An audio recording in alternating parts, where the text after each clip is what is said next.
नमस्ते दोस्तों, आप सबका एक बार फिर से स्वागत है आपके अपने YouTube चैनल सत्य सनातन में।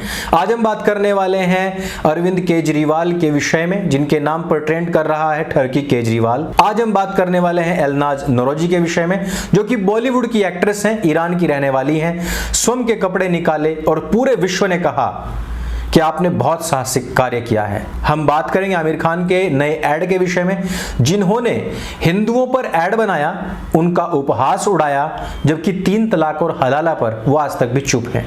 लेकिन सबसे पहले मैं आप लोगों से एक निवेदन करना चाहता हूं। हमारे इंस्टाग्राम के दोनों हैंडल डिलीट हो चुके हैं। 1 महीने पहले ही हमारे ट्विटर हैंडल भी डिलीट हुए थे। साथ ही साथ आपने यह भी पाया होगा कि हमारे इस सत्य सनातन चैनल की रीच जो है वो बहुत ज्यादा डाउन हो गई है और इसके सब्सक्राइबर्स भी नहीं बढ़ रहे हैं। इसका कारण है कि सत्य को पचाना बहुत ज्यादा मुश्किल है और अब हमारे पूरे विरोधी खेमे के इकोसिस्टम से हमें बाहर कर दिया जाएगा। इस प्रकार के अंदेशे में पहले भी लग चुके हैं और अब तो और भी ज्यादा यह बात पुख्ता हो चुकी है कि जितने भी चैनल्स हैं उनको समाप्त किया जाएगा। मेरी अपील है कि आप इस चैनल को समाप्त होने से पहले इसको सपोर्ट दें और सनातन हाट पर आपका जितना भी सामान उपलब्ध है दीपावली के अवसर पर उसको अवश्य लें। इस चैनल के समाप्त होने के बाद में हमारे पास ऐसा कोई माध्यम नहीं बचेगा जिससे कि हम और आप एक दूसरे से बात कर सकें और एक दूसरे को अपनी बात सुना सकें। तो सबसे पहले हम बात करते हैं अरविंद केजरीवाल की। अरविंद केजरीवाल ने आज एक ऐसे ट्विटर हैंडल को फॉलो किया जिस पर एक लड़की अपने निर्वस्त्र होकर के फोटोज डालती है और यह इस प्रकार के जो पेजेस हैं वो काफी कुख्यात होते हैं। फोटोज तो 4-5 हैं लेकिन फॉलोअर्स बहुत ज्यादा हैं। इसको देख करके यह भी लगता है कि यह कोई बग भी हो सकता है कि इसको किसी ने खोला और वो ऑटोमेटिक फॉलो हो जाए। कुछ लोग यही कह रहे हैं, लेकिन इस पर जो मीम्स बने हैं वो बहुत जबरदस्त हैं। मैं केवल मीम्स पर नहीं जाऊंगा, आम आदमी पार्टी के उस सत्यता पर भी जाऊंगा जिसका इतिहास और वर्तमान इसी फील्ड से यानी कि पोर्न इंडस्ट्री से जुड़ा हुआ है। सबसे पहले हम कुछ मीम्स देखते हैं। इन मीम्स में लोगों की क्रिएटिविटी अलग ही झलक रही है। वैसे कुछ लोगों ने एक 4-5 सेकंड का वीडियो भी डाला है, उसको भी पहले सुन लेते हैं। Sex, drugs and gambling. वैसे यह एडिटेड भी हो सकता है, पूरी बात न दिखा करके 4-5 सेकंड का कटा हुआ वीडियो भी हो सकता है। लेकिन आपने कुछ दिन पहले अरविंद केजरीवाल के लाल सिंह चड्ढा का बयान तो सुना ही होगा, जिसमें उन्होंने बताया था कि 56,000 करोड़ रुपए का कर्ज प्रति एक गुजराती के सिर पर है। इस प्रकार की पप्पूनेस ऑलरेडी अरविंद केजरीवाल की पार्टी से बिखरती ही रहती है और पूरा विश्व जो है आजकल राहुल गांधी का कंपटीटर खड़ा हो गया है, ऐसा भी कह रहा है। लेकिन आम आदमी पार्टी का इतिहास अगर इस बात को देखा जाए तो बहुत साफ सुथरा नहीं है।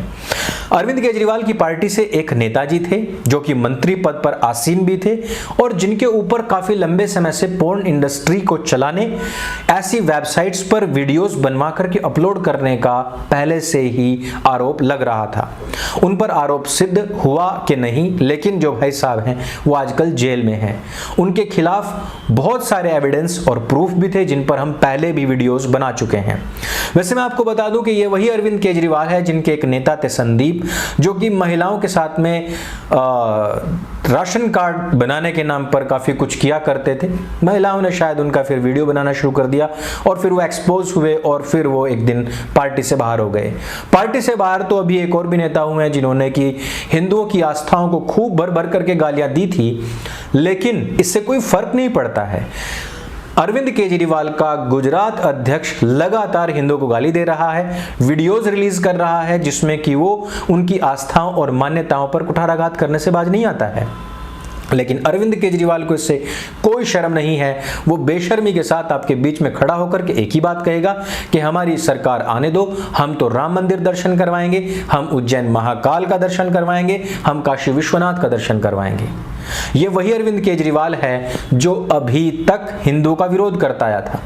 वैसे आस्थाओं के नाम पर आपको पता है कि आमिर खान ने भी कोई कमी नहीं छोड़ी है।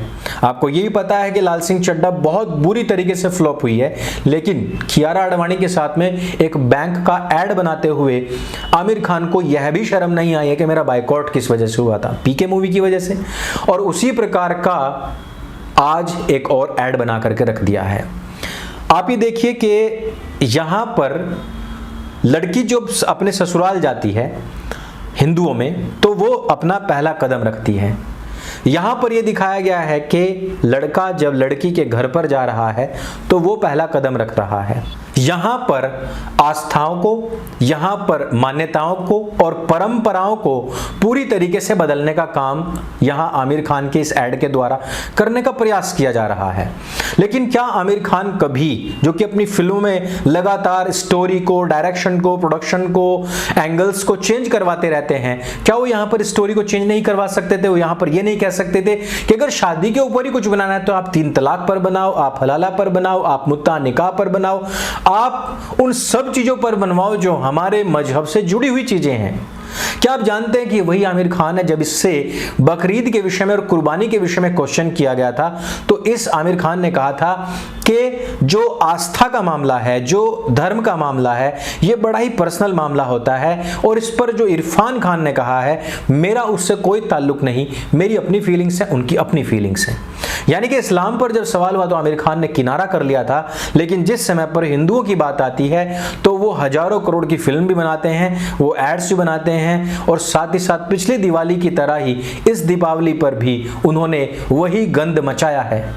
आमिर खान सरीखे जितने भी ये खानदान और पीक दान, थूक दान है, इनका पूरी तरीके से बहिष्कार किया जाना चाहिए। और मैं एक बार फिर से कहूंगा कि प्रवेश साहब सिंह वर्मा जी ने कुछ भी गलत नहीं कहा है और उसी का इनिशिएटिव हम ले रहे हैं कि हमने सनातन सेतु का निर्माण किया है और धीरे धीरे यह एक वृहद रूप लेगा। मैं इस बात की गारंटी आपको देता हूं।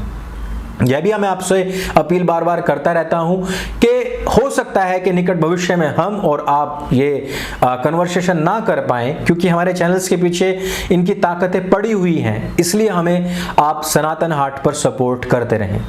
अब हम बात करते हैं एलनाज नरोजी के विषय में। सेक्रेड गेम्स से यह लड़की जो है वो फेम में आई। इस लड़की ने ईरान में होने वाली लड़कियों की हत्याओं के विरोध में कपड़े उतार करके, मुझे जहां तक पता लगा है कि पूरी तरीके से वो निर्वस्त्र नहीं हुई है और वो वीडियो भी नहीं मिल रहा है, पूरी तरीके से वो निर्वस्त्र नहीं हुई है, लेकिन उसने इन जिहादियों को एक संदेश देने का कार्य किया है और उन्होंने कहा है कि हम इस सप्रेशन में, इस ऑपरेशन में नहीं आएंगे। आप जिस प्रकार से जरा सा कपड़ा हिलते ही सिर से आपकी मॉरल पुलिस आकर के हम लोगों की हत्याएं कर जाती हैं, यह अब बर्दाश्त नहीं होगा। वैसे इस जो एक्ट्रेस है उसने पहले भी इस प्रकार की वीडियोस और फिल्म्स बनाई हैं, यह कोई नई बात नहीं है, लेकिन उसके लिए उन्होंने पहले बाकायदा बुर्का पहना और बुर्के को उतार करके उन्होंने फेंका है। वैसे मैं आपको बता दूं कि ईरान आर्यान प्रदेश का ही एक विकृत रूप है, आर्यान से ईरान बना है और आर्य सभ्यता जिस समय पर पूरे विश्व में फैली हुई थी, जिस समय पर पूरा विश्व ही सनातन वैदिक धर्म के प्रकाश से ही प्रकाशमान था, उस समय पर वहां की जो जनता थी उसके विचार बहुत ही खुले थे। लेकिन इस्लाम के वहां आक्रमण करने के बाद में, दूसरों की समाप्ति करने के बाद में यह संकीर्णता आई थी। आपने यह भी देखा होगा कि किस प्रकार से भारतवर्ष में तिरंगे का अशोक चक्र हटा करके वहां पर अल्लाह की आयतें लिखी जा रही हैं। जो लोग आज बुद्ध बन रहे हैं, बौद्ध बन रहे हैं, भीम भीम का नारा लगा करके मीम मीम चाट रहे हैं, उन्हीं के ही स्तंभ, अशोक स्तंभ से उठाया हुआ चक्र हटा दिया गया, अल्लाह की कुरानी आयतें लिख दी गई, लेकिन भीमों में कोई, आपने देखा होगा कि प्रतिक्रिया नहीं आई है। दुर्गा पंडालों को जलाया जा रहा है, तोड़ा जा रहा है, हमले किए जा रहे हैं।